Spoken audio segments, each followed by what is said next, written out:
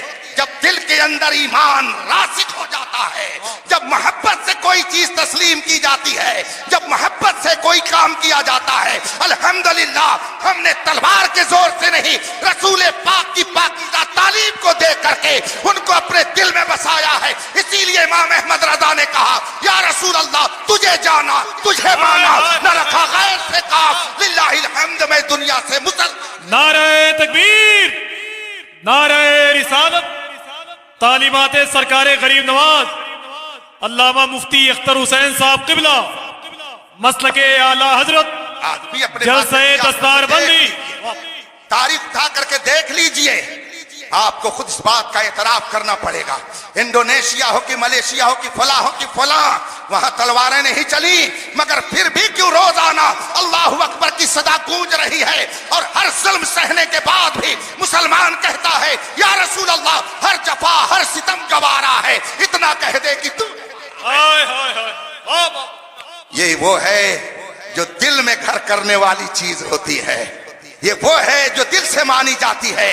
ہم نے زبانی جمع خرچ نہیں کیا ہے، بلکہ ہمارے دل میں اللہ تبارک و تعالیٰ نے محبت نبی ایسی رکھ دی ہے کہ ہم نے جو کچھ بھی مانا ہے صرف محبت اور اخلاص کی بنیاد پر مانا۔ اللہ تبارک و تعالیٰ اس ادارے کو دن دونی رات چوگنی ترقی عطا فرمائے۔ یہ طلبہ جو آج حافظ بن کر کے حافظ تو ہو چکے ہیں، مگر آپ کی دلجوئی کے لیے، ان کے گھر والوں کی خوشنودی کے لیے، ان کے دل و دماغ میں ایمان کی بہار لانے کے لیے حضرت قاری الیاس صاحب اور ان کے رفقا نے جو یہ بزم سجائی ہے، آپ شکر ادا کیجئے۔ جس دن مدارس نہیں رہیں گے، قال اللہ قال رسول کی صدائیں سننے سے آپ کے کان محروم ہو جائیں گے۔ جو لوگ کہتے ہیں مدرسے میں یہ ہوتا ہے، مدرسے میں وہ ہوتا ہے، نہیں، کہیں پہ نظر ہے کہیں پہ نشانہ۔ یہ مدرسوں کو ایک طریقے سے جو لوگ ادھر سے ادھر کرنا چاہتے ہیں ان کو بتائیے کہ یہ وہ ہیں جہاں کی خاک سے انسان بنائے، کیا کہنے، واہ واہ، خاک سے انسان بنائے جاتے، انسان بنائے جاتے ہیں، یہاں کی خاک سے انسان بنائے جاتے ہیں، ان کی طرح بنائے جاتے ہیں۔ ذرا دیکھیے تو ان کی سادگی، ذرا دیکھیے تو ان کا کردار، یہ دیکھیے علماء کی سنجیدگی، یہ دیکھیے ایمان کی پاکیزگی کی آپ برکت۔ اگر کہیں ہوا کا تھوڑا مجمع ہوتا ہے کتنا شور و غل ہوتا ہے، ادھر سے سیٹی بجتی ہے ادھر سے ہوا کی آواز آتی ہے، مگر باہر میرے خواجہ تو نے کیسی تعلیم دی ہے، رات کے اس وقت میں تیرے پیارے مصطفیٰ کی بات سننے کے لیے کتنا پاکیزہ ماحول بنا ہوا ہے، ایسا لگتا ہے کہ نور کی بارات چلی آئی۔ وآخر دعوانا الحمدللہ رب العالمین، السلام علیکم۔